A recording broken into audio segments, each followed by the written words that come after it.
بسم اللہ الرحمن الرحیم۔ السلام علیکم۔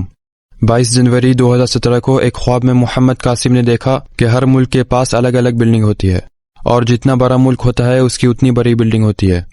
امریکہ کی سب سے بڑی بلڈنگ ہوتی ہے، اور پھر رشیا کی بلڈنگ ہوتی ہے، لیکن مسلمان ممالک کے سفید کلر کے مینار ہوتے ہیں، اور میں 3 مینار دیکھتا ہوں، جن میں سے 2 ایک ساتھ ہوتے ہیں اور تیسرا ذرا ہٹ کے ہوتا ہے۔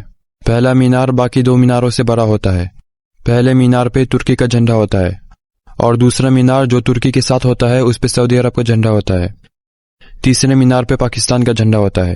تیسرے مینار کے پاس چائنا اور انڈیا کی بلڈنگیں ہوتی ہیں۔ بلڈنگ یا مینار کے اوپر اس ملک کا جھنڈا لگا ہوتا ہے۔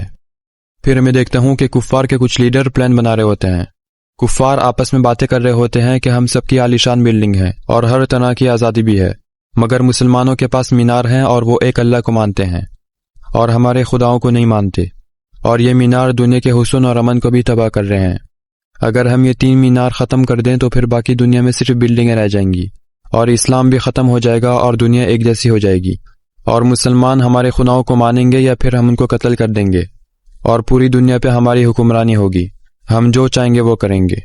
میں ان کا پلان سن کر حیران اور پریشان ہو جاتا ہوں کہ انہوں نے کتنا خوفناک پلان بنایا ہے۔ پھر وہ لوگ پہلے مینار کو یعنی ترکی کی مینار کو بنیاد سے بالکل توڑ دیتے ہیں، اور ترکی کے لوگوں کو اور حکومت کو پتہ نہیں چلتا کہ ان کی مینار کی بنیاد ٹوٹ گئی ہے۔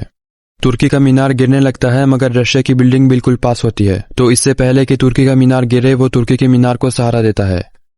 رشیا کو اپنا مفاد ہوتا ہے جس کی وجہ سے رشیا کی بلڈنگ ترکی کے مینار کو رسیوں سے سہارا دیتی ہے، اور ترکی کا مینار گرنے سے رک جاتا ہے، مگر ترکی کے لوگ اور حکومت اپنے مینار کو بچانے کے لیے کچھ نہیں کرتے، اور جو خواب میں مجھے نظر آتا ہے وہ کچھ کر بھی نہیں سکتے، کیونکہ مینار بہت بڑا ہوتا ہے اور اس کی بنیاد بالکل ٹوٹ جاتی ہے۔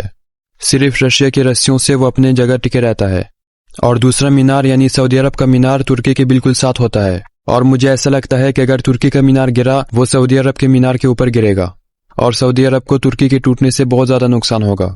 پھر کفار رشیا کی رسیوں کو توڑنے میں لگ جاتے ہیں، اور ساتھ ہی ساتھ وہ دوسرے مینار کی طرف بڑھنا شروع کر دیتے ہیں۔